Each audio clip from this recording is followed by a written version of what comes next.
So, hello everybody, welcome to our 7th CIRCULAZE virtual trend tour. Today about fashion and textile. My name is Klaus Schuster. I'm one of the co-founders of CIRCULAZE that we started last year after having several talks with companies from different industries. Our virtual trend tours is a monthly format where we present facts and figures about the topic itself and outstanding circular economy startups that have been nominated from our expert jury for our long list that have been created last year. Last year, they have been evaluated together with us, more than 100 startups. And together, we made an election of the top 20 startups. So 2 of them today are from the elected top 20 startups. The startups come from different categories. So fashion textile is only one of 7. So there's plastic and packaging, there's ICT, electronics, mobility, built environment. So on our website, you can find all the 7 categories. So if you're interested in learning more about other topics, you're warmly welcome. Next month, there will be waste management, if I'm right. So this year we plan a long list with more than 150 startups together with our expert jury. That brings me to the start about telling you a little bit more about us. So before we start the virtual trend tours with our keynote and our startups, maybe a short introduction about CIRCULAZE if you haven't heard about us. So you can hear from me right now if you want or not. If you have to listen to me right now. Why we started actually this topic. Besides climate reasons, circular economy is the answer to many other challenges we or the companies we work together or join actually CIRCULAZE face today is shortage of raw material. It's a bottleneck in the supply chain and global dependencies, but also the EU regulations are forcing more and more about in thinking about solutions, and circular economy is the right solution. And it's crucial for the viability of corporates. So actually that's told us about, we spoke to 50 to 60 companies last year before we started the initiative. And that was actually the reason that we started last year.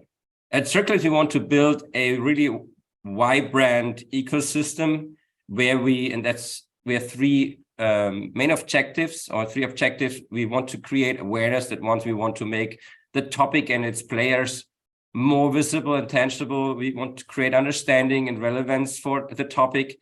And yes, of course, we want to create enthusiasm for a topic which is actually very old, but because of its old, maybe sometimes it's a little bit dusty. Sorry for my English, but sometimes it comes quite dusty. And even is very impressive, inspiring what's everything happening there. So number 1 is creating more awareness. Number 2 is we want to bundle and organize know-how. So it's about knowledge transfer. And in order to achieve this, we want to create significant connections, meaning new contacts, growing networks, congenial partnerships across different industries. We want to deliver access to talents. We have partnerships with the German DACH region universities and the opportunity to share, inspire, and learn about from each other. In order, and this is goal number 4, actually, as the last goal, we want to make more projects, circular economy projects to fly. This is maybe the very German expression, but we want to make more circular economy happen. So the virtual trend tours are, and our long list are only 2 of many other formats that we created. And in our initiative, for example, with CIRCULAZE on tour, we go behind the scene, we visit very interesting projects. So for example, 1 week from now, we will be in BMW at their Circular Lab, having the opportunity to visit their circular economy biggest important project. We do CIRCULAZE Exchange, where we invite our partners where they can share experiences together with experts from our jury. So the next one will be in May about controlling, monitoring, and KPIs. And highlight of the year will be definitely the award night on the 7th of November and the CIRCULAZE Summit with 500 guests at 8th of November, where we have 200, 300 corporates, over 100 startups, experts, and more than 100 students from our partner universities that will join. So let's continue now. Let's start. So what is the virtual trend tour? What is the procedure?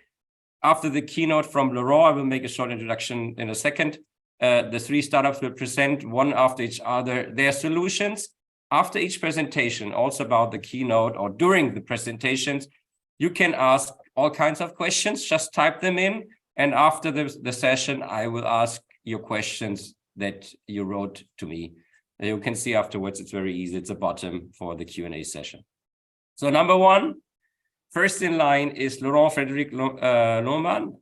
Is an impact investor capitalist at 4B Capital, an impact fund that is also investing in circular economy.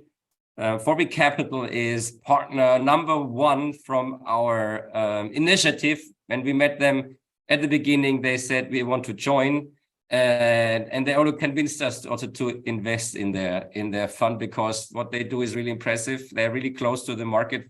They do not only deliver startups, they also support us really tremendously in the background, like also today, making the keynotes where Laurent will give us some insights, facts, and figures why fashion textile is so important, such an important category in circular economy. So Laurent, the stage is yours. Looking forward. What are you telling us today? Klaus, thank you so much. Very much appreciated. Thank you for the opportunity of us being here, of course. And of course, welcome to everybody who's joined the session or is just about to join the session. From the door in my background, or the black turtleneck, you can see that I'm calling in from Berlin today, from the capital. It's nice to, of course, meet you all. Right, I'm going to dive into it. It's probably going to take me about 5 to 10 minutes to quickly warm you guys up a little bit to essentially what I would call the terrible state of the fashion industry and how all the startups working against it. By the way, before I was an investor with 4B Capital, I was a founder myself. I, to the horror of my parents, right after university, started a sustainable fashion brand, which I ran for 2.5 years, which was an incredible experience. And I'm sure a lot of you guys, especially the founders in here, can very much relate with that. Good. Before we go into the fashion bit, though, let me just quickly go into 4B Capital and what we do, or what it is that we do. So the 4B Capital is what we would call a resilience investor, or we invest in resilience. Now, usually in venture capital, a lot of people look for those three things, for like the fine pioneering founders, for the pivotal businesses with persistent mindsets. But for us, we thought that was a little bit too boring. We're also here to make a difference in the world, which is why we added the purposeful mission as the fourth of the P's. Now, in the end, there's a very simple belief behind 4B Capital.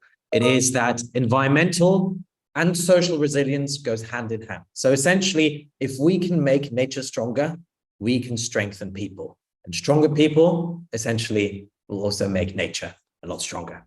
By the way, if you want to dive more into this and have a quick chat after this, just let me know. I'm not sure if my email address is in the last slide, but I'll just type it into the chat. Good. Enough about us. Let's start with the terrible state of the fashion industry. Most people don't realize that those items in their wardrobe create about 10% of global carbon emission caused by environmental damage. McKinsey estimates that the average consumer purchases 60% more clothes in 2014 than in 2000. And in 2017, it was estimated that 41% of young women felt the need to wear something different whenever they left the house. In response, there are companies that send consumers a box of new clothes every month. In 2018, H&M accumulated 4.3 billion worth of unsold inventory, while Burberry announced that it would stop its practice of burning unsold goods after destroying 37 million worth of inventory in 2017. And then, of course, COVID hit. The state of the fashion industry, or the fashion industry in itself, is in a terrible state, as you can see here in the Atacama Desert in Chile. This is everything caused by the fashion industry.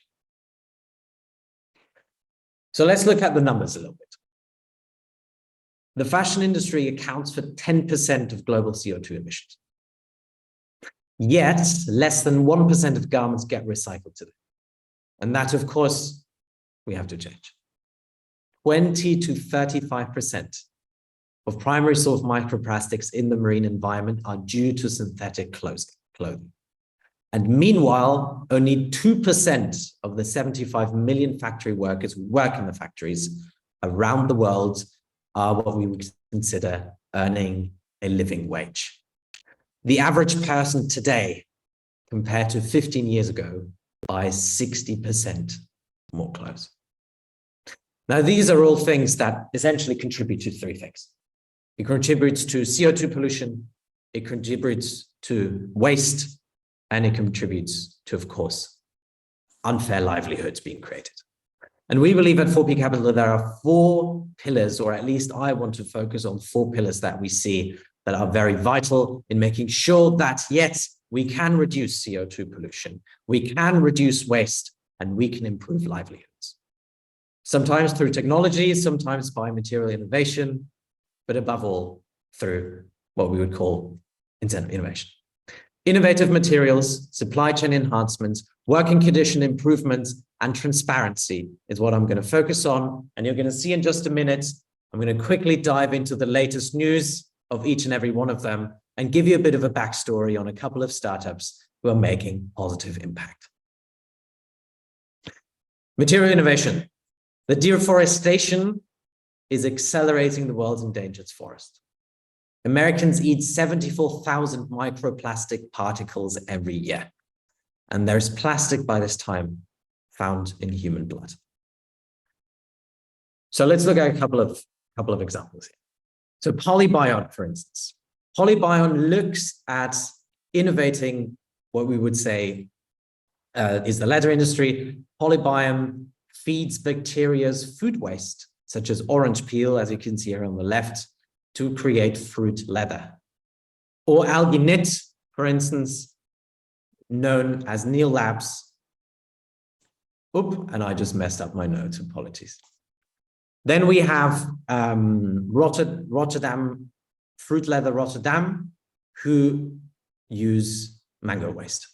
Now, quick word of caution, when we hear material alternatives and when we hear alternatives to leather, especially, at the beginning, it sounds very interesting or it sounds very non-brainer, but what we need to be aware of, and that just as a sideline, is there is a whole life cycle assessment that needs to be done in order for us to really say that a material is innovative or a material is even sustainable. Some solutions that we see out there have very innovative beginnings of the supply chain, but then when it comes to treating, for instance, treating or the process essentially of producing the leather, it is not that sustainable after all. So let's look at supply chain innovation. For instance, London-based brand Petit P makes children's clothing from a single recycled fabric, making it easier to recycle, and the garments incorporate pleats that stretch so that kids can continue to wear them as they grow. And yet again, everyone, let's say a word of caution, when people say, or when you hear in the fashion industry that, you know, of course, things stretch, the one thing that you would assume in that case is that there is some form of plastic in those garments. However, Petit P seems to have found another way. Then another opportunity, because Burberry burns unsold goods worth of 37 million worth in 2017, is the dye coup. It's a Dutch company that developed a dyeing technique that uses waste CO2 in place of water and chemicals. The technology pressurizes CO2 so that it becomes supercritical and allows dye to readily dissolve so it can enter easily into fabrics. Since the process uses no water, it produces no wastewater, and it requires no dyeing time because the dyed fabric comes out dry. And this is a game changer, ladies and gentlemen, of course, because the dyeing, especially of jeans, denim jeans, is one of the most wasteful that you could imagine, because of course, water goes into natural water. Then just to focus on another one, Curitech, which is a French startup, is using artificial intelligence to analyze product images from Instagram and Weibo to predict trends. Now, we might think that actually contributes to consumerism, but what we can do is they, or Adidas, Lee, Wrangler, and other brands have used them not to anticipate demand, but really anticipate what is not going to sell. And of course, it's the things that are not going to sell that are created in landfill. And then the last one, 4 days, a closed loop system gives swap credits for every article of clothing you buy. Customers can use swap credits to get new clothing items, and it's all made from organic cotton or recycled materials. And these, again, are supply chain innovations that we currently see, and there is so much more to be done on that end. Then let's look at working conditions, because that's something we usually don't really focus on, but I think a lot of us remember the headlines of Rana Plaza back in the days. Dosu, for instance, as you can see in the middle here from Cambodia, creates clothing from fabric discarded by garment factories. Workers are paid a living wage, have contracts, are given breaks, which seems like a no-brainer to us, but of course, in that sense, it is not. And then also get bonuses, overtime pay, insurance, and paid leave for sickness and holidays. Or My Amico is a 100% PETA certified vegan brand that advocates for labor rights and created a My Amico trust to train disadvantaged women. So much for working conditions. And one of the challenges there, to again talk between the lines, of course, is the transparency issue. On one side, we might think that things are better, and a lot of fabrics might actually, or a lot of factories might even claim that there are, but you do need boots on the ground and people on the ground, and at one point, hopefully, technology as well to verify the claim of sustainability. And then, because I just spoke about transparency, let's quickly look at Aeon. Aeon is a software platform that has developed a way to give each garment its own digital fingerprint called Circular ID. It uses a digital identifier embedded in the clothing that enables it to be traced for its whole life cycle. Transparency is also important because it enables consumers to identify greenwashing, as we just spoke about, when they encounter it. Greenwashing is when companies intentionally deceive consumers to oversell their efforts to be sustainable. And we do see it everywhere. I lived in London before I lived in Berlin. It's only been 2 months. And when you walk down Oxford Circus, some of the most misbehaving or most polluting brands even use the word sustainability. So transparency in that sense, not just for us, the professionals in the industry, but also for the end consumer, is vital. And then finally, Amendi, which is a sustainable fashion brand focusing on transparency and traceability, was co-founded by Columbia University alumnus Corey Spencer, who's begun a campaign to get the Federal Trade Commission to update its green guides. And that, of course, shows that from the consumer side, we can also get involved in a fair bit of politics under the name, of course, of transparency and then sustainability. Now, I've given you a bit of an overview of what we're currently looking at and where we see that there is a lot of future to be built. And some of the industries that we talked about today, we haven't even seen the future, or we haven't even seen the solutions that are going to make the future. And that's the most interesting part about this. And of course, this is the most interesting part about the CIRCULAZE Trend Tours, because I'm pretty sure if you're going to hear about the future, then it's here. And with that, I'm going to close that little keynote. That, of course, is not me. It's also not my dad.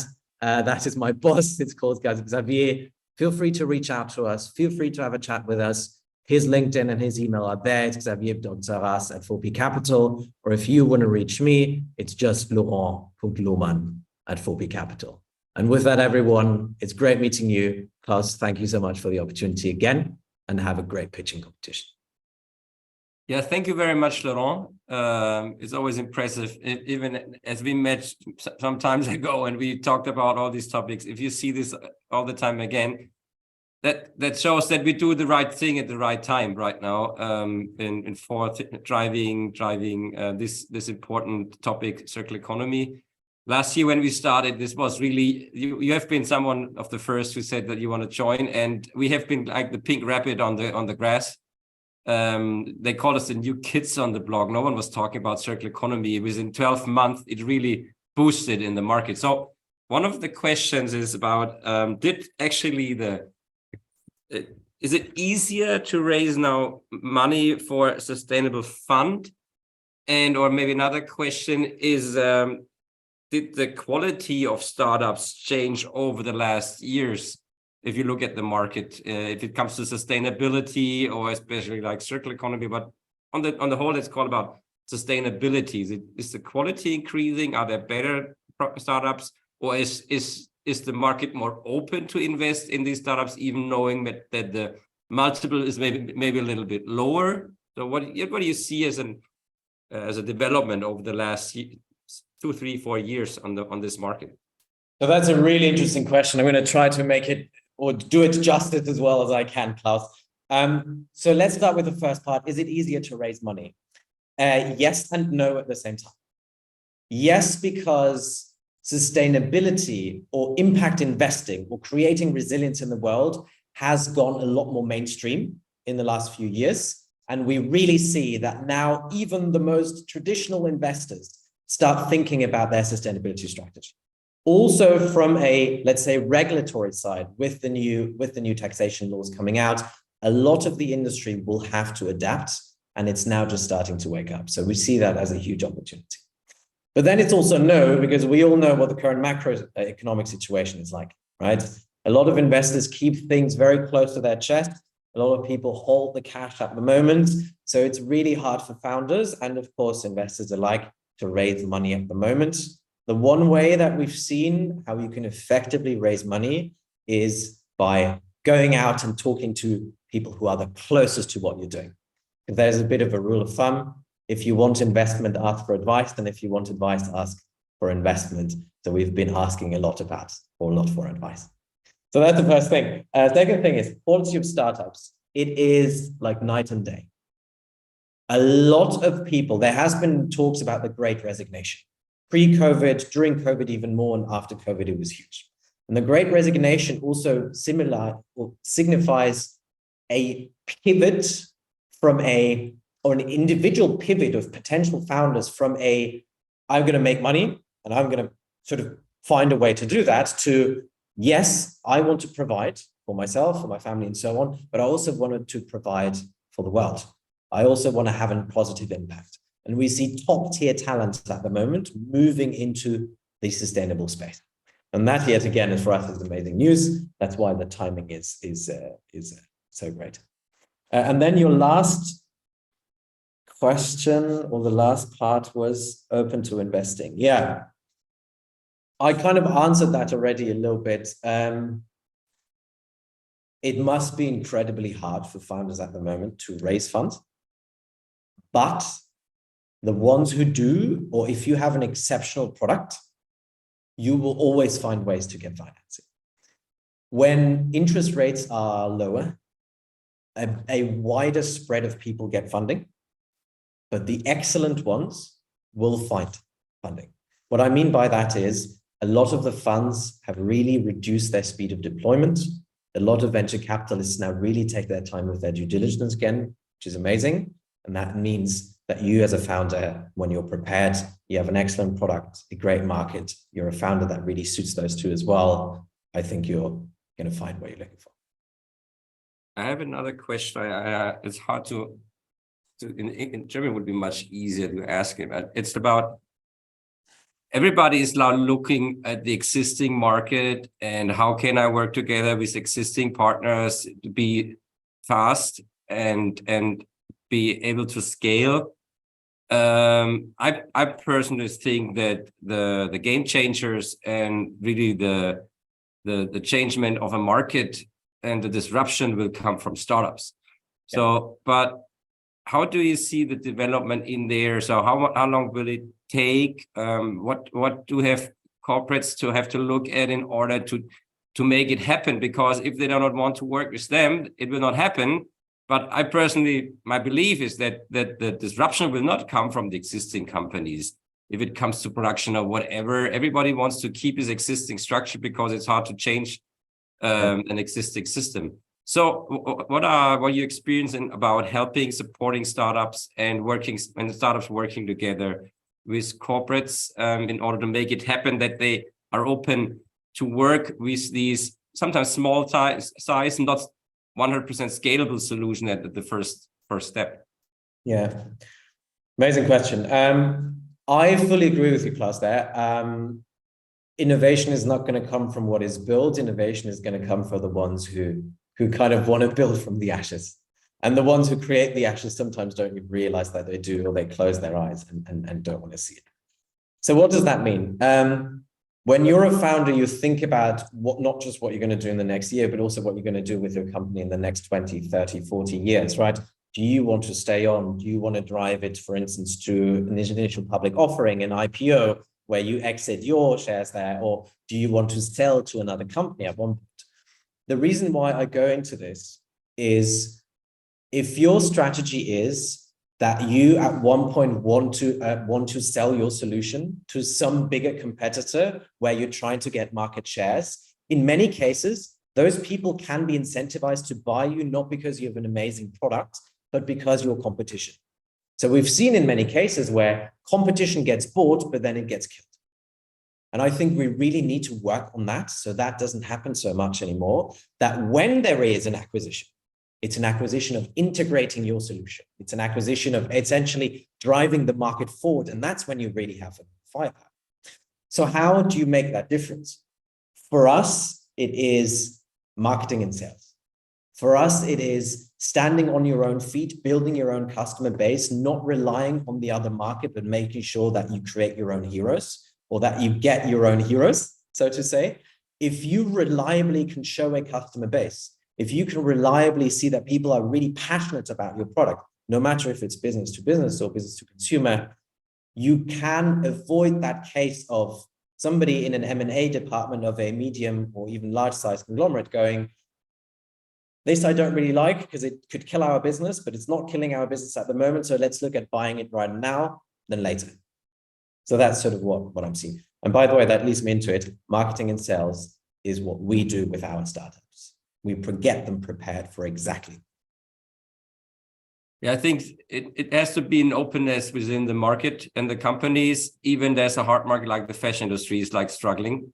But anyhow, I think if they don't start working with these companies, I think it will happen anyway. But the way when you start working with these kind of startups, you learn a lot, you develop together with them, you get a lot of spirit from their side, and you can improve your business. And the business will not improve overnight. It's a learning journey. And it's a kind of a seminar when you work with a startup, maybe sometimes. That's true. And a hard seminar sometimes for companies. Believe me, we force our people to work with startups, and it's always hard to get to work together with people who think differently on your old business. You don't want to hear it, but you have to. So thank you, Laurent. Now we switch to the first startup. Happy to have you. Enjoy Xavier when you see him.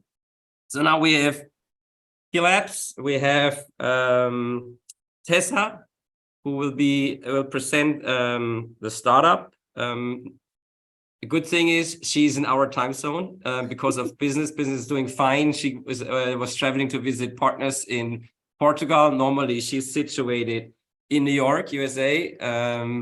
Great city too, but now Porto is also a nice city. Americans actually like to travel a lot to Europe. It was funny last year when we had our CIRCULAZE night. We had 3 startups from the US, and they've been to Milan and whatever in the fashion industry, and they visited also their partners. So we're happy to have you here, Tessa. So maybe a short introduction from my side. Historically, the name was Alginate. It shows a little bit about what it's all about. It's about kelp that you're using to make a better product. And that's actually what it brings me to explain a little bit. What do we look at when we are looking for impressive startups and game changers for the future? And we have 4 headlines, make really top level. Does it have to get a better consumption? So does it change the mindset, or does it change like the behavior? Does it deliver better service? Does it help to do better waste management to reduce resources? Or, and this is what you're delivering, does it help to create a better product so they don't have to think about waste management, because it begins already much earlier, that you deliver a kind of a product, an element for the product that a fashion product can also still maybe look at waste management, but the waste management started already because of the new product that you're offering. So I'm really happy and pleased that you join us, Tessa. We are looking forward to you. And the stage is yours. Beautiful. Thank you so much. And such a delight and honor to be here. I feel like I just learned so much in that short presentation, but always room for growth there. I'm going to go ahead and share my screen. All right. Hopefully you can all see this.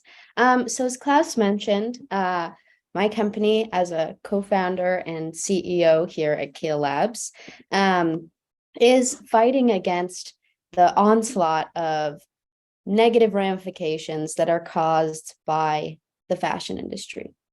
And at Keel Labs, what we're doing is thinking about the industry and pollution in a more holistic way.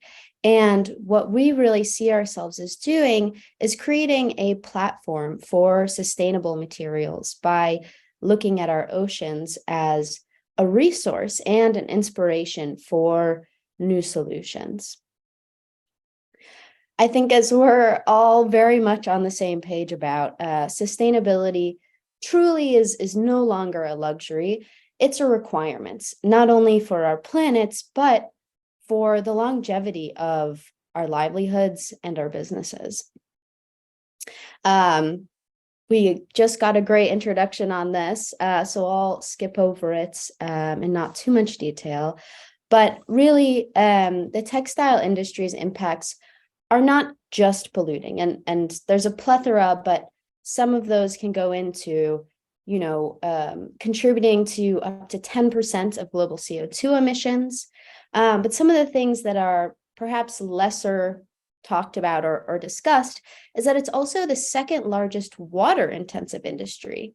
And with that, using over a quarter of the world's insecticides and pesticides, in not to mention the hazardous, carcinogenic, endocrine disrupting chemicals that are used throughout the production process, regardless of raw material source. And because of this, because of these negative impacts, the irony is that the businesses that operate and rely upon the supply chain as it stands are directly perpetuating a growing supply gap and threatening the longevity of their businesses. So what does that mean? When we look at the primary components that make up fashion industry's impact, it's the raw materials that contribute to approximately 70% of the overall garment's impact. With that, you have a separation of two categories really that comprise textiles. You have synthetics, primarily polyesters, and you have naturals, which is primarily cotton. As we know, plastics are a massive, massive issue, from microplastic shedding to polluting our oceans to, now being found in our blood, which then shifts to the idea that naturals are superior. However, regardless of both deforestation and soil degradation that comes with land-based natural supplies, they're also capped. There's only so much land that we have access to. And so because of this, we see an increasing gap within that supply chain, and that in a growing industry, we can no longer seemingly supply the demand that is growing and increasing, particularly within the naturals market, which is not even to begin to mention what it could look like to begin thinking about materials in a circular, sustainable, and regenerative way. Tessa? Yeah. Are you changing the slides already, or because I am? We still have slide number 1 on What? Are you kidding me? Okay, well, let's go back. Yeah, and now we My see another screen. slide. Well, great. You guys missed a fantastic little overview here. Our first slide. Going on. You can see the change now, yeah? Yeah, perfect. Great. Sorry about the technical difficulties, folks. No worries, no worries. Fantastic. Thank you for calling that out before it was far too late. So with that in mind, this is where our flagship product, Kelsen, comes in. So Kelsen is a fiber and a yarn that is derived from seaweed. And when we think about impact as a whole, it's very complex, and we want to consider the holistic impact that we're looking at. from CO2 emissions to water usage to chemical usage, pesticides, etc.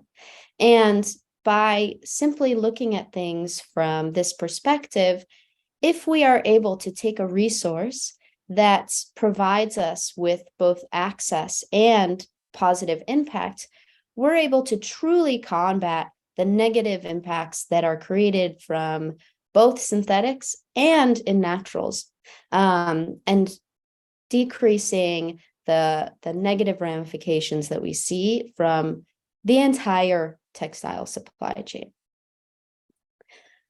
So what we do is we look at three main areas. First, by starting with new raw materials, let's negate what we're using today and look at a new source. So by combining aquaculture-based raw materials for kelson, that's seaweed, with existing manufacturing infrastructure, so the supply chain functions and exists as is, although not positively. However, it took decades and billions, if not trillions of dollars to build. So we need to work with what we have our hands on today. And combining those two items with green chemistry. So making sure that the raw materials that are being put into existing manufacturing infrastructure is not then reliant on toxic endocrine disrupting chemicals, but rather green, natural, biocompatible chemistries and solvents. And with those three combined, we're able to create yarns, fibers, and inevitably textiles and garments that create not just new opportunities for business, but new opportunities for both people and planet alike. So let's take a little bit of a step back. Why kelson? Why does this matter? For us, kelp is our inspiration and our lifeblood in many ways. And our formulations consistently use over 75% kelp content. What is not derived from kelp is biocompatible and bio-derived polymers that really allow that raw material to function and perform in the way that it's required, while still assuring that the end product is compostable and biodegradable. From there, we also understand, especially as a previous designer, that feel and look are really critical in our products. And so kelson is soft, comfortable, and truly feels like the natural materials that we've come to love as a population, really. And finally, it's plug and play. You don't have to change your existing supply chain. We know that the change is hard enough. So let's make it as easy as possible for designers and brands to work with us as we can by allowing both the production and then the following yarn spinning, textile construction, finishing, cut, make, trim, etc., to be plug and play with the current systems. So again, we're really focused on kelp and the beauty of it. And there's a plethora of benefits that we can see here, but this is a short presentation. We'll be quick with it. Not only is kelp one of the most abundant organisms on the planet, found on nearly every continent outside of Antarctica, but it also sequesters CO2 at rapid rates, and also directly filters runoff that contributes to both ocean acidification and many of those dead zones. So it's really helping to actually clean the problems that are caused by fashion itself. So how does this work? Simply, we have seaweed cultivated around the world by various coastal communities. And this has been both existent, although now we really see a literal growth in this infrastructure because of its positive attributes and availability. There's so many positive reasons there. And what we do is we purchase biopolymers that have been extracted by existing facilities. So these biopolymers are used for various industries, and we tap into that supply chain. In-house, we create proprietary formulations and chemistries that then can go into existing wet spinning manufacturing systems. So the way that acrylics and viscoses and rayons are made, we're able to use that same equipment, but we take out all those bad chemicals that make it pretty toxic, and just use water as our solvent. From there, our fibers continue to be spun and blended into yarns that are then sold to customers and to brands to put into their final products, and where consumers are able to interact with them. That being said, creating an entirely new raw material is no simple feat. And so this path to commercialization is one that requires both diligence, time, money, and commitment from our team. And so the way that we break this down is, first, we start in the lab, making sure that our concept works. Is this idea practical? And is there interest? From there, we've been able to pilot our technologies. So working with third-party facilities and now internally to ensure that industry standard equipment, practices really do function with our new technologies.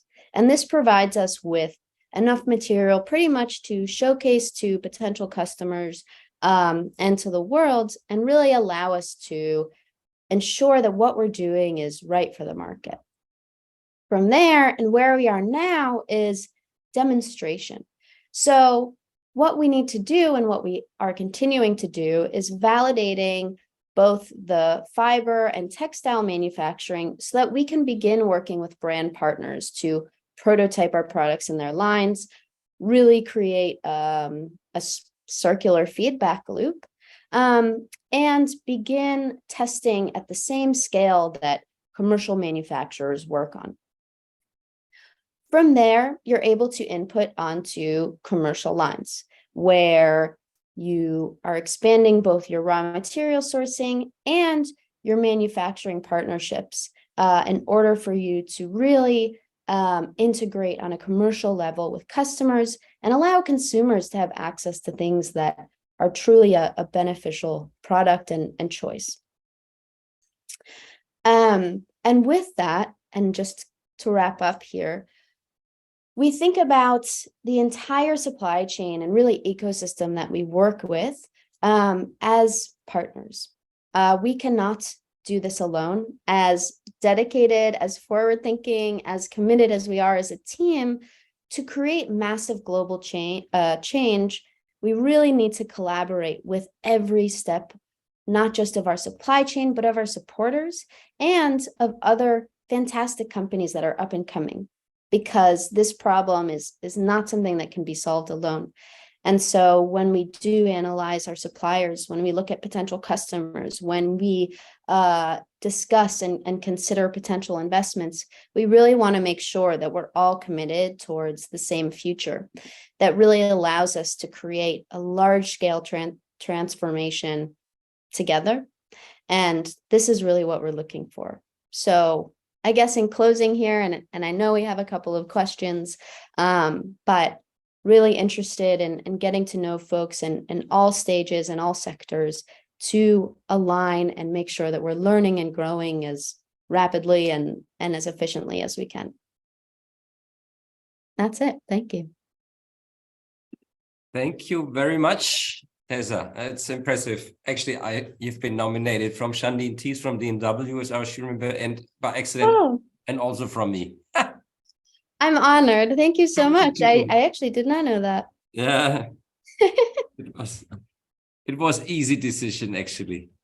So yeah, you said something very important. We only can do it together. Actually, you know what our claim is, that CIRCULAZE can't do it alone. So absolutely.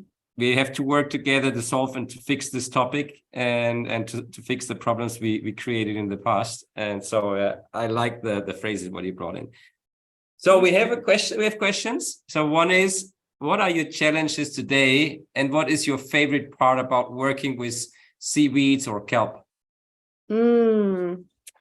Well, we don't have too much time, so I can't get into all of the challenges. I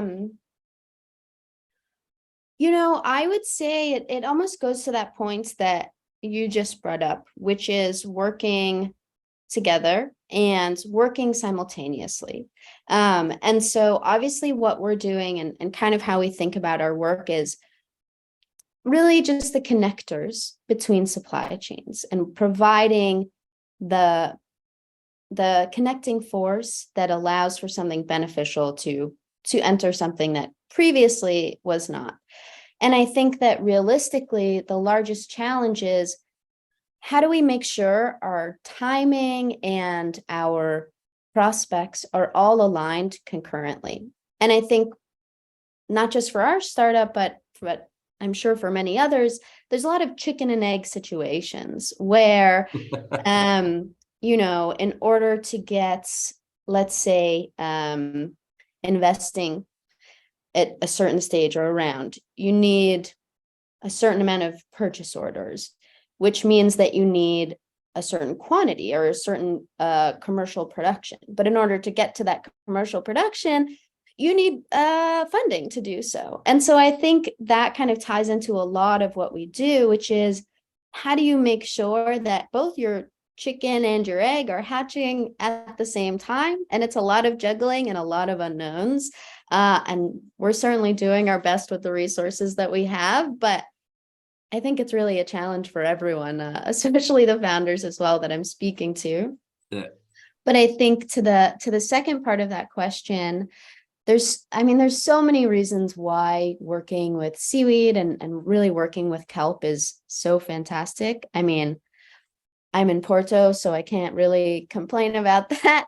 But, I think that when we see, or at least when we look at so many of the negative impacts that are created by most every product, to be able to imagine something and bring it to fruition that just by simply sourcing it from a place that is not requiring all of these hazardous and toxic practices, to be able to negate that from the start, honestly, gets me up and out of bed every single day. Not to mention I'm a swimmer and a surfer and grew up on the seaside. So the ocean has always been my inspiration, and never thought this would be where it led me, but I'm certainly very grateful that it has.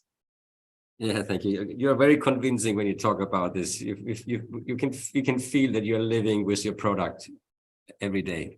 You have to, right? So the chicken egg. So if you're the egg, there are many chickens out there.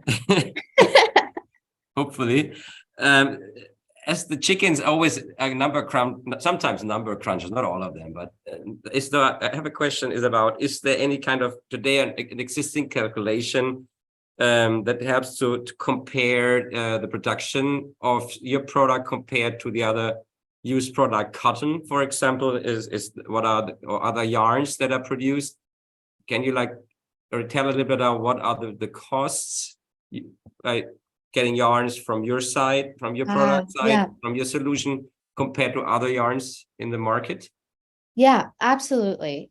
So today, as I mentioned, we are not at commercial scale. And because of that, and because we're working at such a small scale, those costs are extremely high. They're not in the framework of cost competitiveness, as they shouldn't be when you're producing 1, 5, 10, 15, 20 kilograms in an ocean of millions of tons.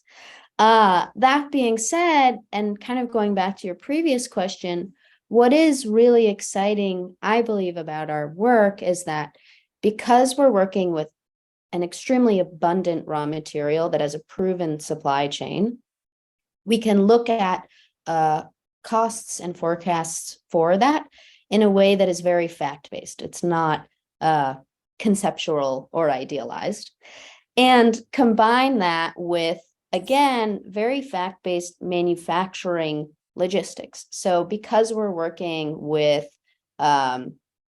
already producing and running commercial scales, we can see the consumption rates, the production rates, all of that.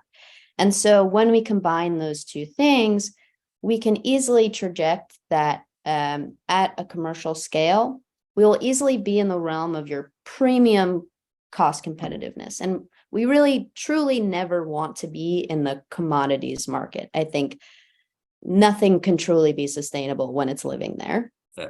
But by combining those things and without even taking into account, true economies of scale, we see a quite easy path to be more so in the realm of your organic cottons, your branded viscoses, things like that. And I think that's really where we need to be in order for us to make an impact. Although making 3 handbags is beautiful, fantastic, inspiring, you're not really changing the planet. So we need to make sure that we're mitigating the use case for many of these materials out there.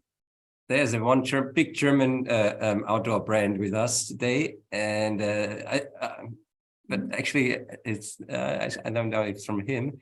He's asking the guy, I know him, Stefan, is Gersem a suitable yarn for technical outerwear or outdoor jackets, for example? Yeah, I would say today, in all honesty, it's most likely not the best for technical garments, primarily because right now we're really focused on staple fibers. And from my understanding, and I would love to talk more about this, there's a lot of filaments and coatings, especially, that are used in that area. However, what we are really interested in exploring is how can we work with new technologies and other up-and-coming innovators that are creating these really durable finishings and coatings that will withstand super harsh elements and also be able to continue the things like water repellents and all of that. However, I think as it stands, currently it would require for us quite a bit of not too nice chemicals. But if we can find a way around that, certainly would love to. So it brings me to my last question. Just imagine today is Christmas, and what is your wish to the audience here? We have some quite nice, well-known German brands, international well-known German brands. So what are you looking forward to the audience? If you can place a wish, what are you looking for? That's a great question. And I wish today was Christmas. It is.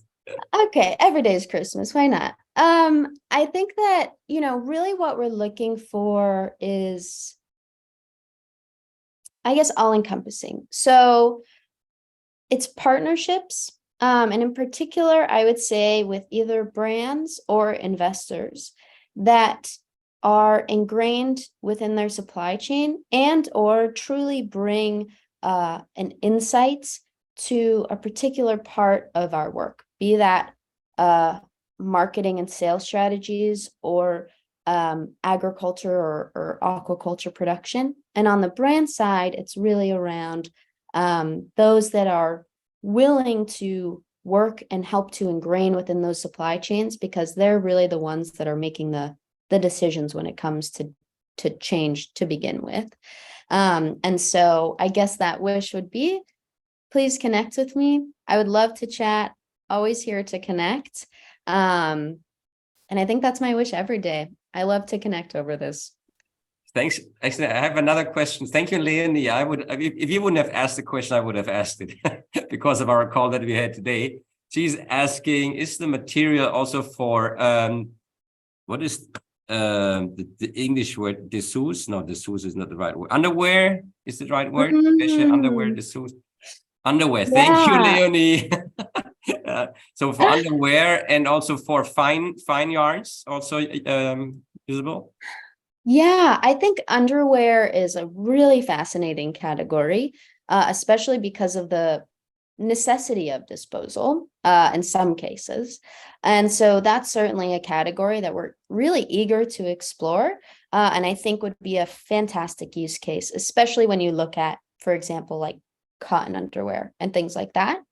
And then when it comes to fine yarns, again, this is an ongoing development. We're really trying to push the limits on both ends.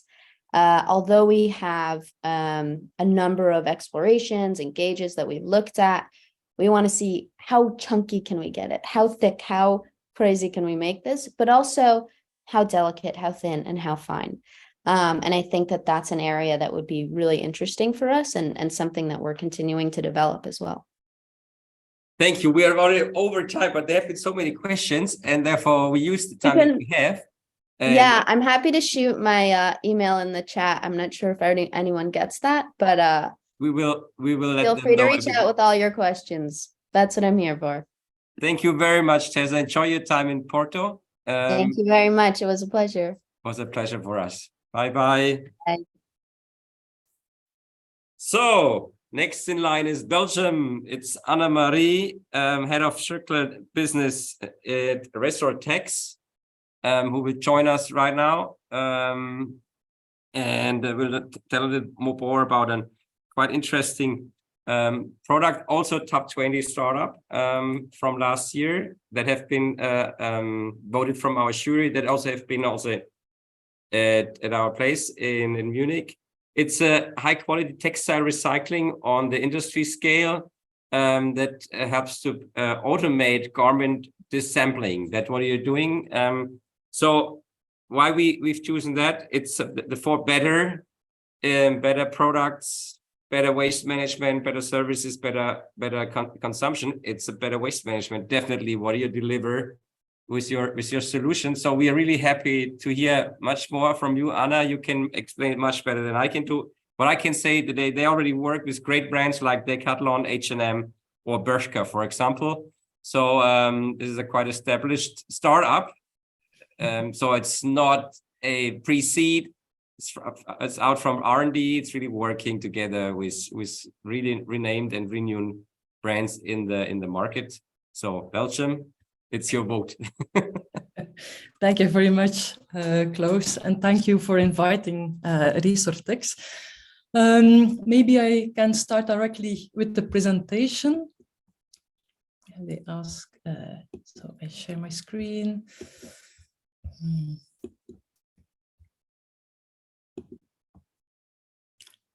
If the technical thing, do I share this? Okay, do you see my screen? I don't hear anybody from you. Yes, I can see it perfectly. Yes. Yeah, okay. So indeed, I'm Anna-Maria Cornelia. I'm the head of circular business at Resortecs. And Resortecs stands for Recycling Made Easy. I try to go to my next, yeah. So Resortecs makes garments recycling possible on an industrial level. It seems, yeah. So this we try to scale on an industrial level and on a higher quality. So as Laurent also mentioned, and this is critical because less than 1% is effectively recycled. $500 billion worth of materials are lost every single year.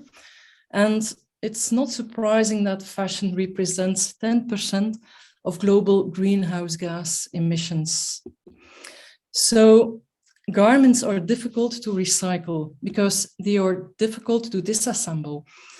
Manual disassembly is expensive, not scalable, and time-consuming. And mechanical disassembly harms the textiles, which results in downcycling. Maybe you've seen the shocking images of the Atacama Desert in Chile that got transformed into garment graveyard. And also majority of those garments still had price tags attached to them. So we can see it on this slide. So yes, unsold inventory is a big problem, a $4.3 billion problem for one brand alone. That was also what Laurent mentioned. So, but maybe you have heard the latest EU measures to address this problem. So the extended producer responsibility, the EPR, will come, leftover destruction ban, and stricter directives against greenwashing.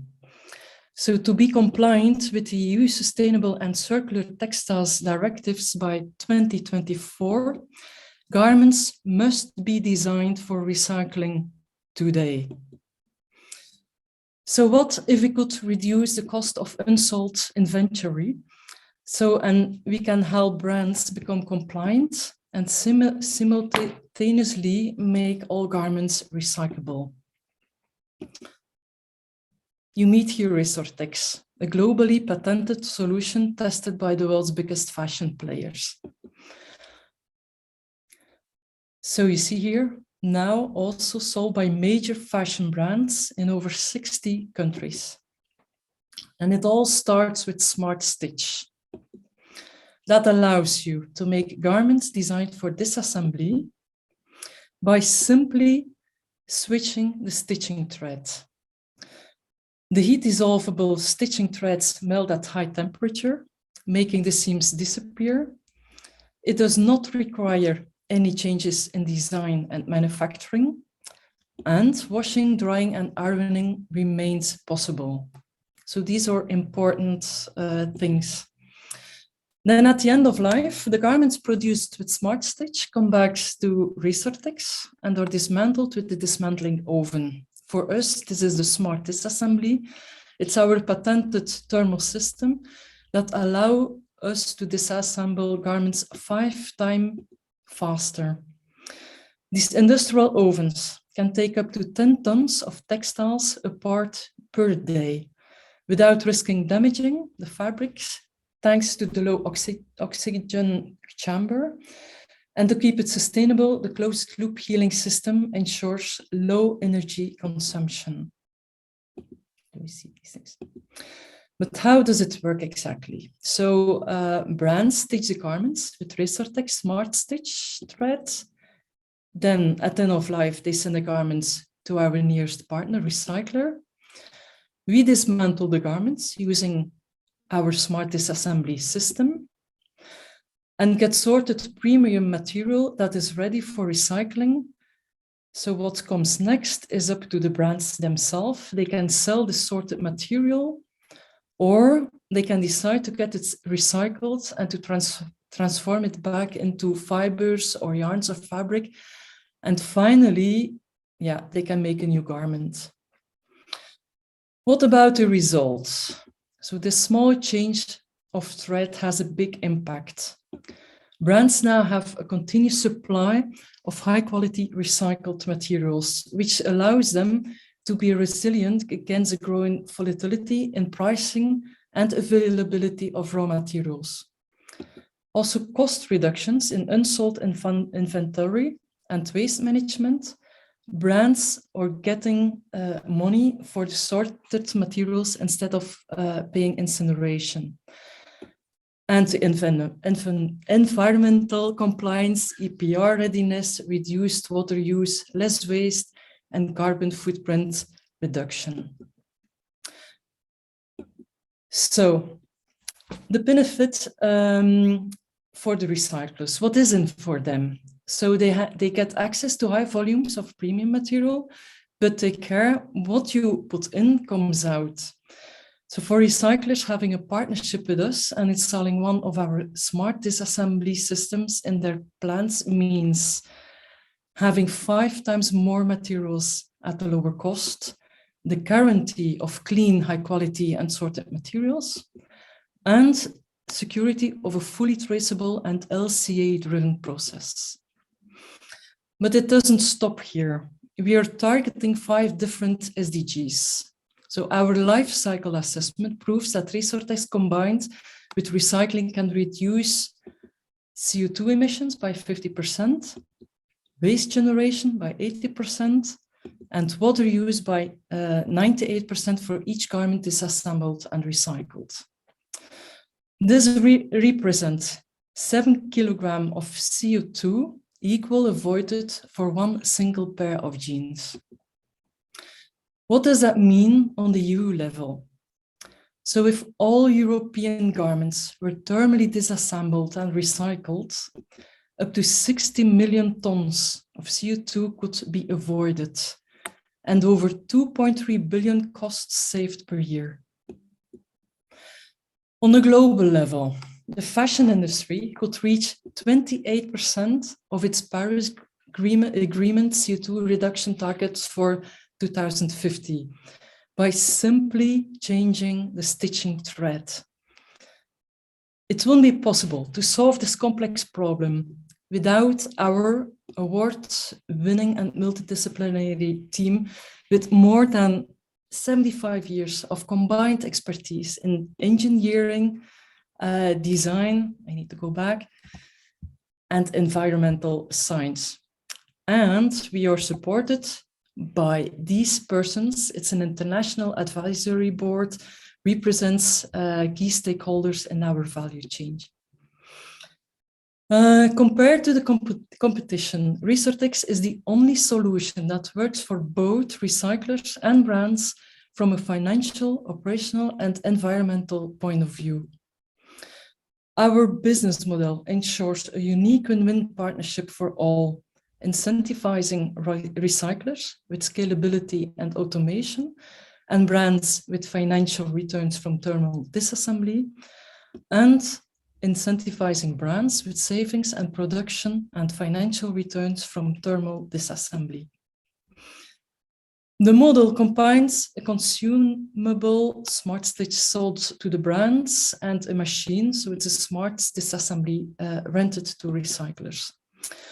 Our global market is valued at 50 billion euros.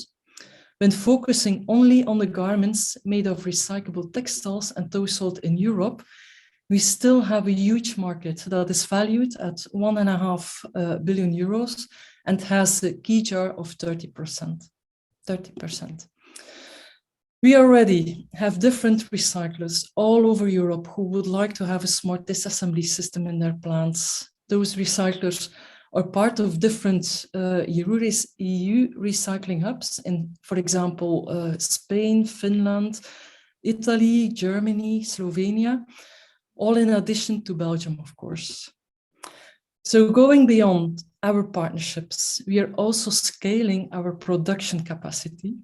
By 2023, you can see here, we expect to empower brands to produce over 25 million garments with our Smart Stitch. So it means that by 2026, we expect to have around 25 million garments returned for disassembly. By 2026, the goal is to have 3 smart disassembly systems in Spain, Belgium, and Turkey, and increasing our smart disassembly capacity proportionally to the growing number of garments made with Smart Stitch in the next 10 years. So today, 50% already of our Smart Stitch capacity is already reserved by major brands. It is really important for brands to think about their production and move quickly. Our mission is to become fashion's new eco-design standard, reducing the textile industry's CO2 emissions by 1 billion tons by 2040.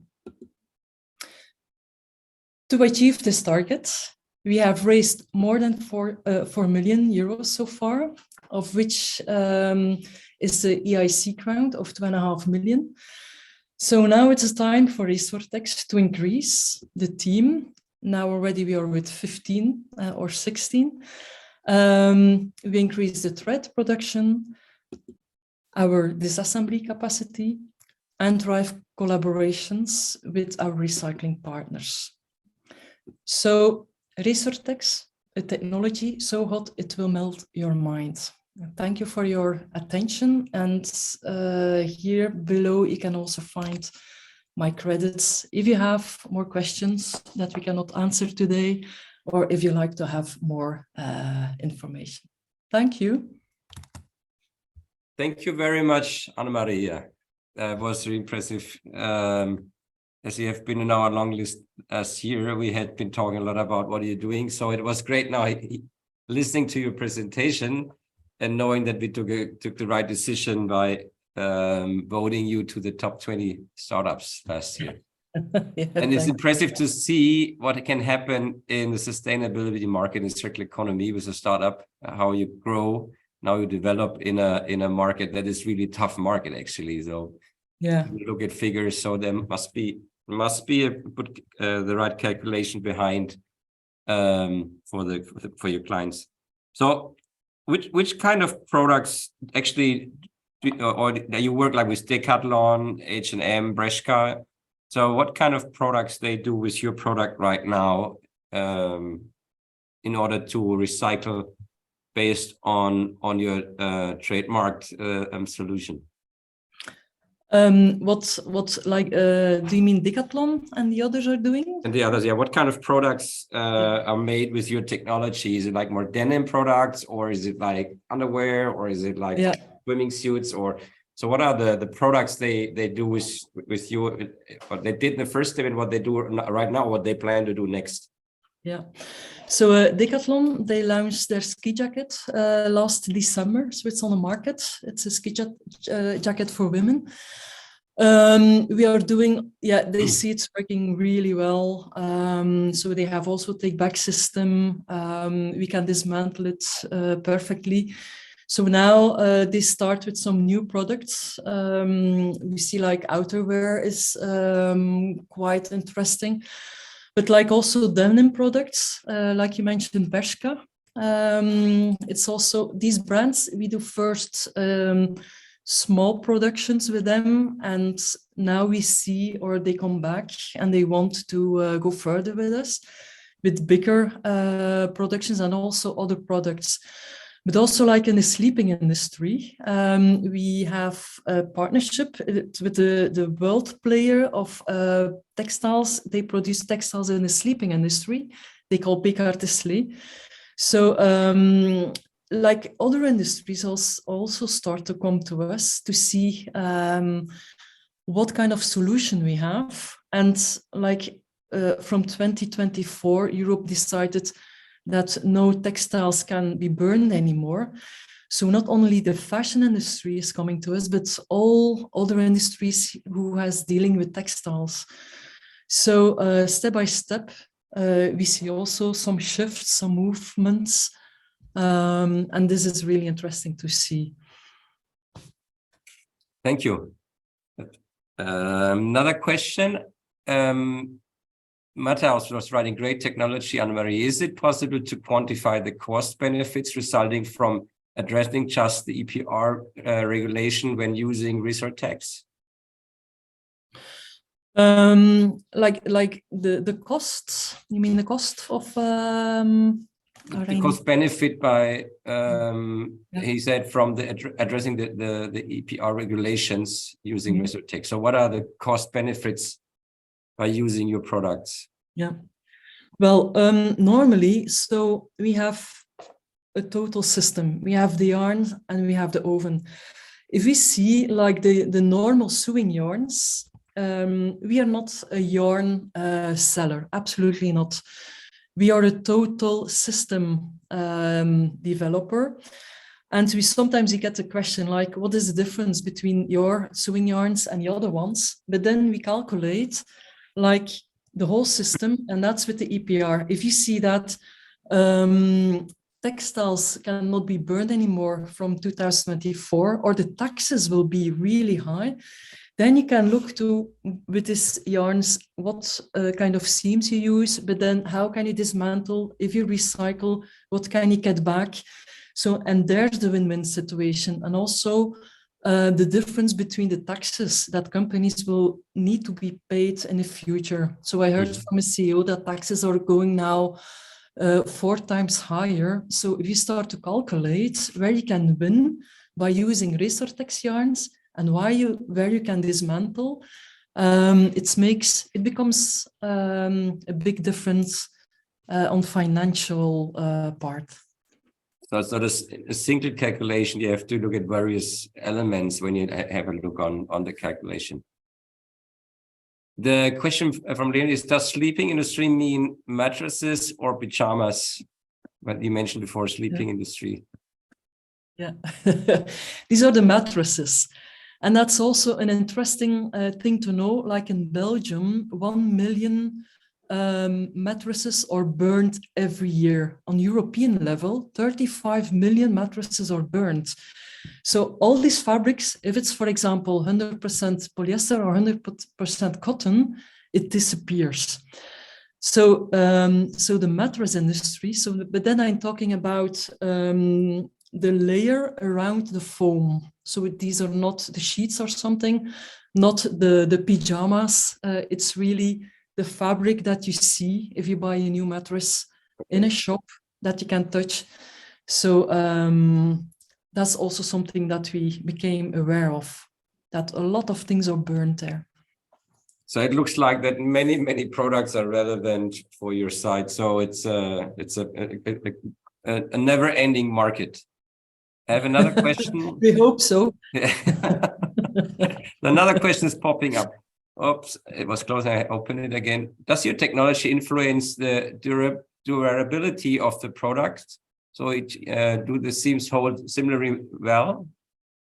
Yeah, no. It doesn't interrupt at all. So we did test already the last 5 years, and now because we are really in production mode. So like with Decathlon, we go to the production plants, we look there. It's really not influencing. It's a sewing yarn. So no, it's not. And that makes it absolutely interesting to switch from a normal sewing yarn to Resortecs. And the heating is not up to 150 to 200 degrees right now. If it comes to 40 degrees in summer, it's no problem. We won't lose our clothes. So thank you very much for your presentation and answering the questions. I will forward you to the others who asked the question and connect you if they're interested. Anyhow, we will write them the contact data afterwards. And anyhow, everybody is on LinkedIn, and so we will find you. Yeah, please connect. That would be nice. We will. Thank you very much. It was a pleasure. Thank you very much for the opportunity. Okay. Thank you. Thank you. So, last but not least is Circulix. It's a startup. This is oh my God. I'm lost. This is the first, actually, so this Premiere in Germany, Premiere. It's our first startup that will be is on our long list of this year's startups. It's a software, Circulix, that helps you to create and produce circular products from scratch. So this is like, if it comes to the 4 better, as I mentioned before, it's about, it's about better consumption, because it helps to change the mindset. It helps to change the behavior. It's about better services because it delivers you KPIs and information, all kind of information of measuring. And well, it's not a material for a better product, and it's not a material for or doesn't have a better waste management. At the end, by a better consumption, there will be less waste management anymore. So in our evaluation of this startup, this will be for better consumption and better services by offering a software that helps you to create a more circular product from scratch. That how would I describe it? Hopefully, Mateusz, you agree with me. If I'm wrong, please let me know. Yeah, I think I don't have to disagree. I can compliment, let's say it like this. Yeah, but thanks for the introduction. And I think we can kind of wrap it up with the great innovative technologies that we've seen now on the material and the recyclability level, and how they kind of fit into the whole circularity framework, because that's the core of our technology. So I am Mateusz. I'm one of the co-founders of Circulix, and our mission is, as Klaus already said, is to facilitate the development of circular products by providing a data-driven analysis of circularity potentials along the entire product value chain. So we developed this circularity framework, and as was already mentioned, we packed it into software. And the goal is to help the textile and fashion brands to develop circular products faster and easier. And I hope you are now a bit curious to know why it is important and how it works.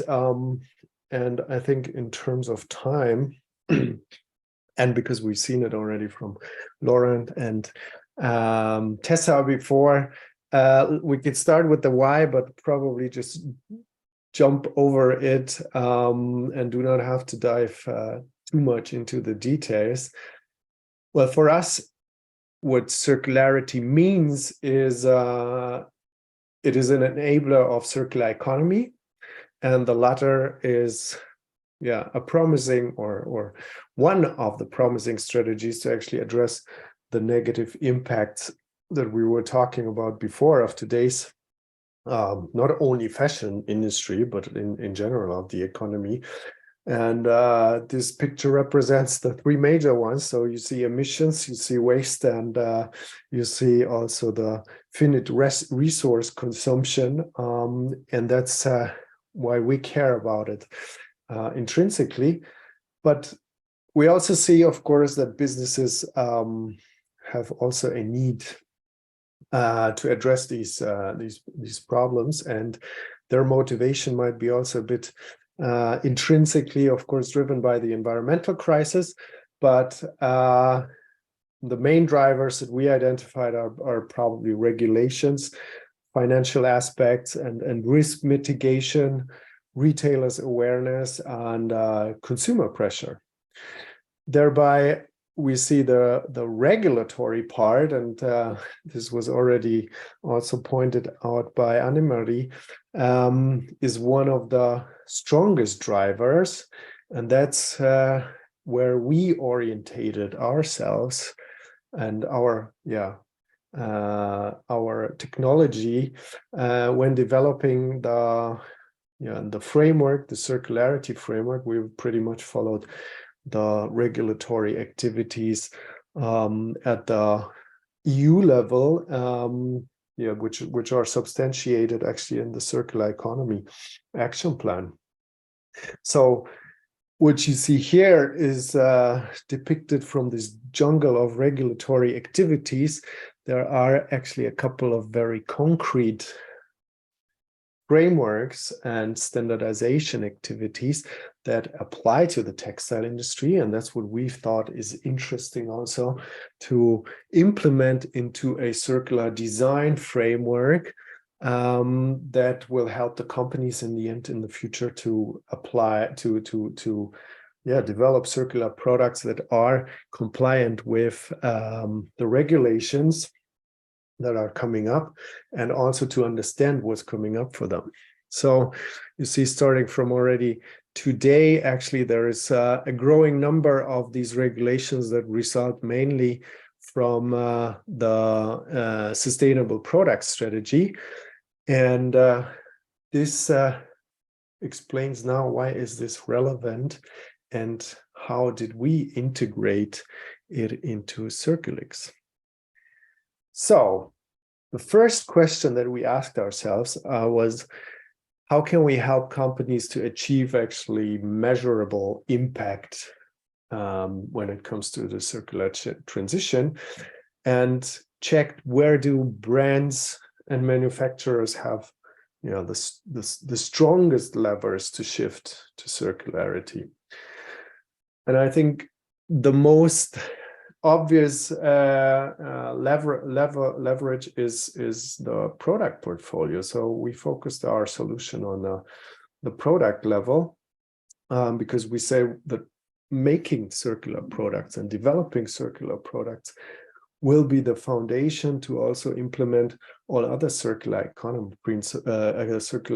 principles along the entire value chain. So we looked at this whole product value chain and then identified KPIs that actually measure the performance, the circular performance of each of these aspects along this value chain.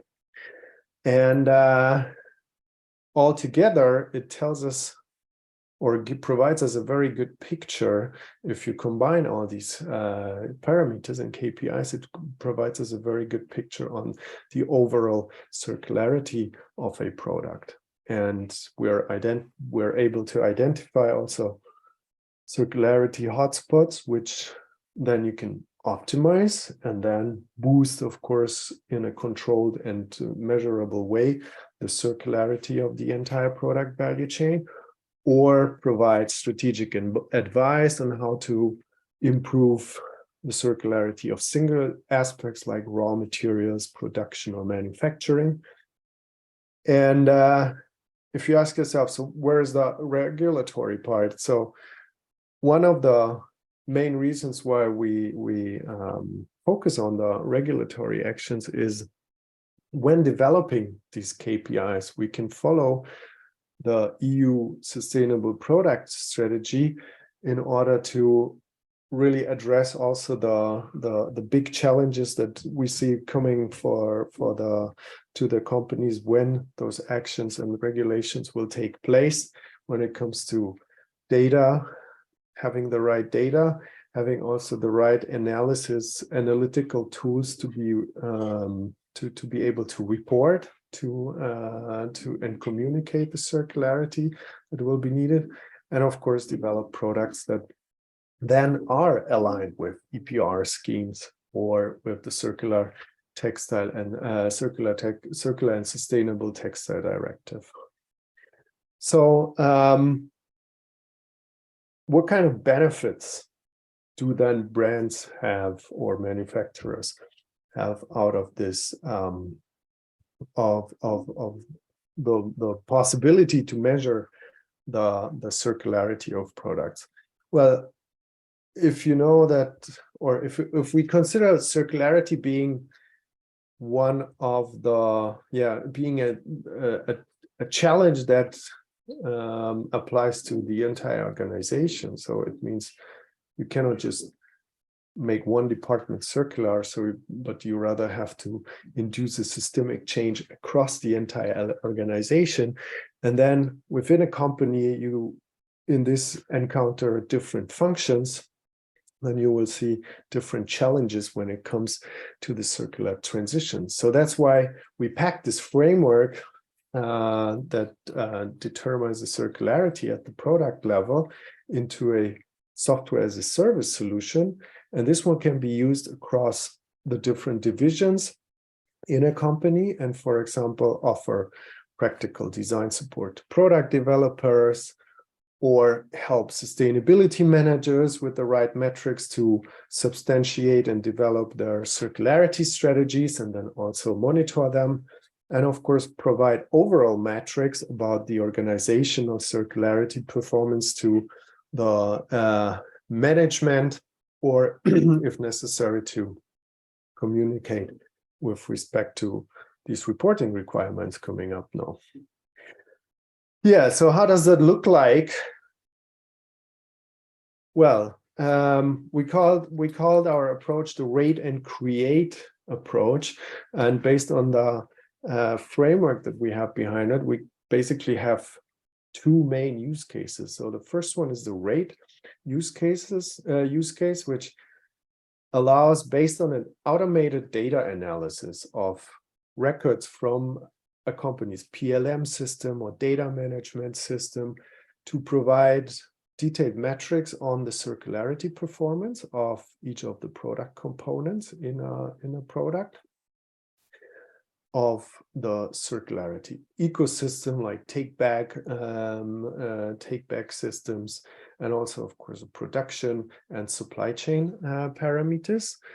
And like this, with a simple data analysis, it is possible to quickly identify improvement potentials and then address these based on a customized advice without setting up a huge circularity department or building up the knowledge across all the different divisions in a company.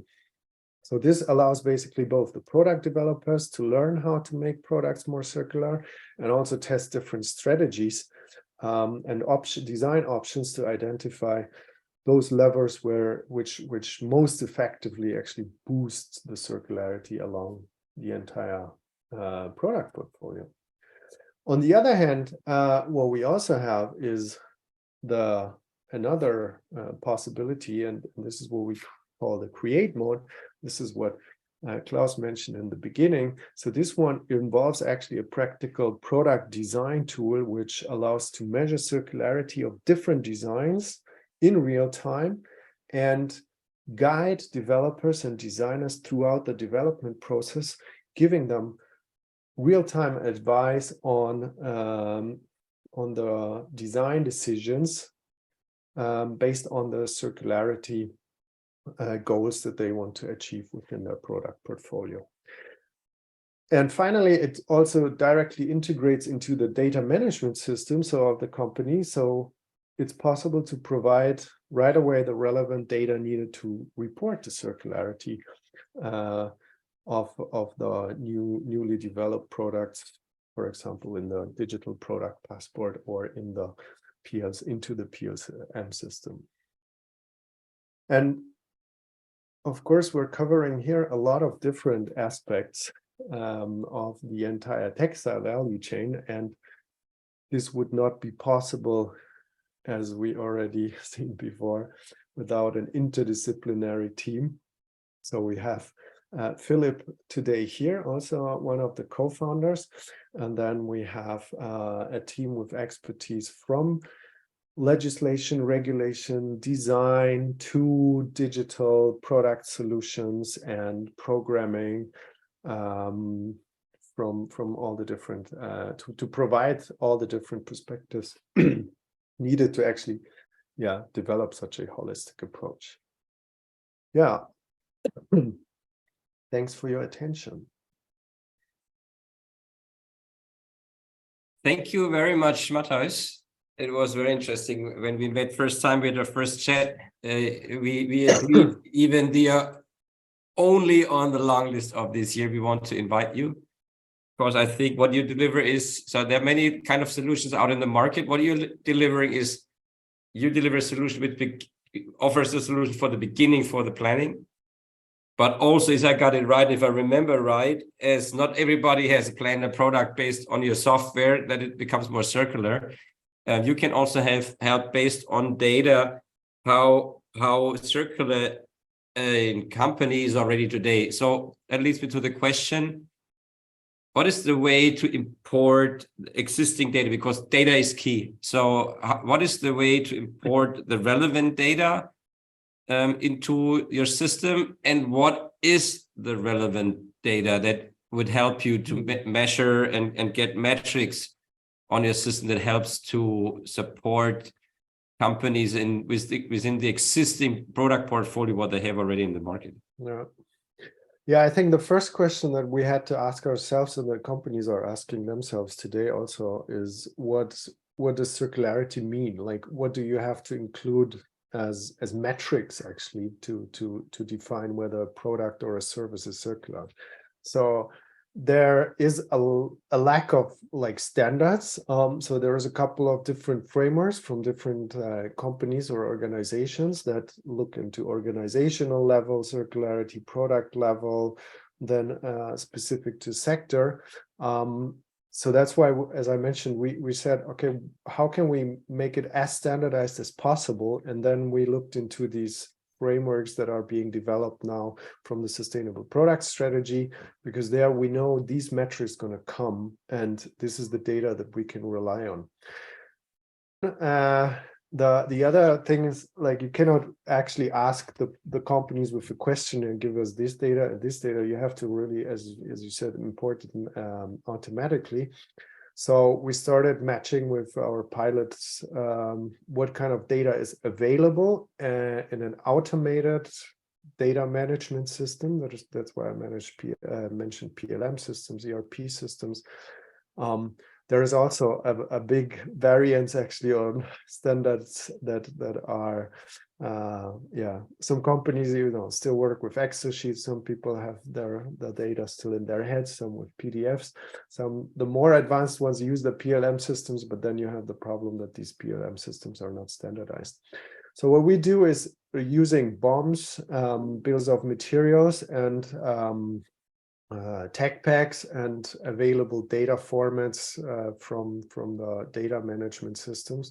And then we extract automatically out of the circularity metrics that include material circularity indicators, recyclability, waste indicators, resource efficiency. That's why also not only design parameters, but also production, distribution parameters, logistic things, but also including the entire ecosystem that is necessary to actually, realize the circular product design, because it doesn't make sense to make a beautifully to design a fully circular product if the infrastructure is not in place, or if the take-back system is not in place. We combine it into this framework so that companies actually can see where they still have a potential, because then they see it all in context with the entire value chain, and this allows them to very quickly find the right or first steps into the topic. But the good thing is you can start even without having designed a product based on your software. You can use existing data, I think, because this is about makes it faster. But the other thing, what I really liked is that designers and product owners can work with your software and create a more sustainable, more circular product based on the information that you deliver them on your front end side and the back end information on the inside. Another question from the audience is, what role do standards and certifications play in measuring circularity, and how can companies ensure that they are using the most credible and robust standards? That's a very long question. Hopefully you get it. Well, I think they're going to be crucial in measuring circularity, because as I mentioned, what we see now, there is different frameworks, and it's difficult for companies to start investing into data management systems and data quality systems if they don't know what's going to come within the next couple of years. I mean, there are bigger brands which have the capability to invest in advance into different systems, but especially the smaller ones, if they don't know what's going to come, if there is no standards, makes it very difficult. On the other hand, they also will ensure actually the credibility of such frameworks. As I said, there is now no standardized circularity framework like an ISO norm or DIN norm that states what is actually circularity. So this will definitely also open up or accelerate the adoption of circularity frameworks if it will be more standardized. And then, of course, it's a guidance, for the development of also this entire ecosystem that is needed. So, for take-back schemes being recyclers understanding also what quality requirements are being standardized so that they can adjust their technologies, and then this will greatly accelerate actually the adoption. So in the phase here right now, what are you looking for from the audience? Are you looking for I guess let's call it testimonials, or is it still in a research development phase? What you would describe your product, or is it already ready to use? And if one or A or B, what are you looking for from the audience side?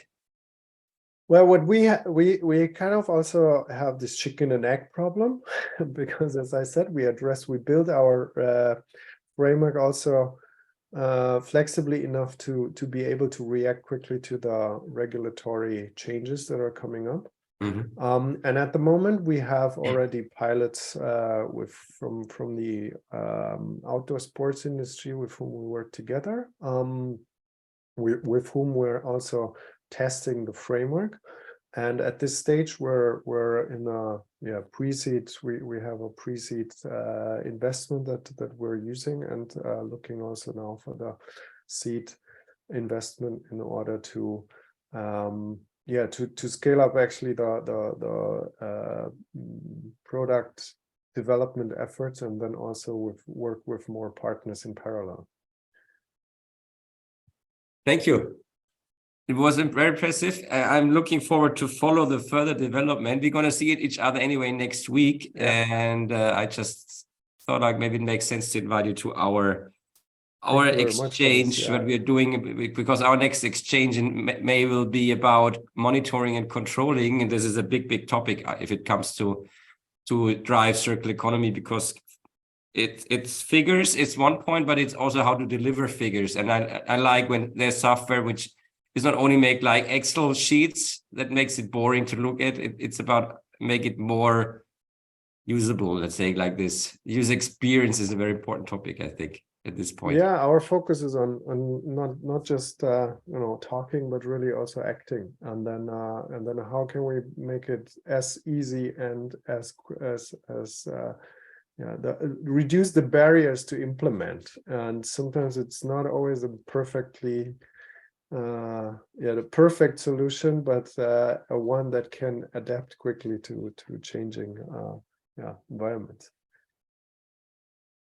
So thank you very much. It took a little bit longer today, but I think it was a good decision that it took a little bit longer, 15 minutes.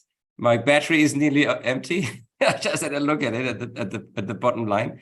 So thanks a lot, all of you. And the next event will be in BMW. We are sold out. We are overbooked already. We have 40 people signed in, and the next will be in 4th of March. It's a CIRCULAZE exchange. So if anybody's interested in joining our CIRCULAZE exchange, please contact us. And the main event will be, there will be soon now an announcement online. The website will be doing there. We have on the 7th of November and the 8th of November, we will have our CIRCULAZE Award Night and the CIRCULAZE Summit. The CIRCULAZE Award Night is for 150 corporate decision makers and the winners of the startups. Now experts, bringing them together and celebrating the whole evening and connecting in real, not only in a virtual way like we did it today, but this is already a good development because of Corona, that we learned that we can meet also digital wise. And the CIRCULAZE Summit is on the 8th, which means that this is a big event. It's about 500 people we expect from corporate side, the corporate decision makers, not only the top levels, also the people from the different departments. They can really get in touch with the startups, because I think change begins within the departments. If they don't get in touch with the solutions, they will not change.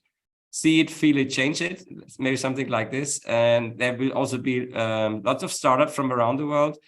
And there will be about 100 students from our partner universities. So everybody's in the war for talents. So if anyone wants to join, let us know. You can write us, or you can wait until the website is online, and then you can sign in for the event. So thank you very much. Mateusz, we see us next week. Thanks. And have a good evening, great evening tonight. Thanks Bye-bye. everyone for listening. Bye.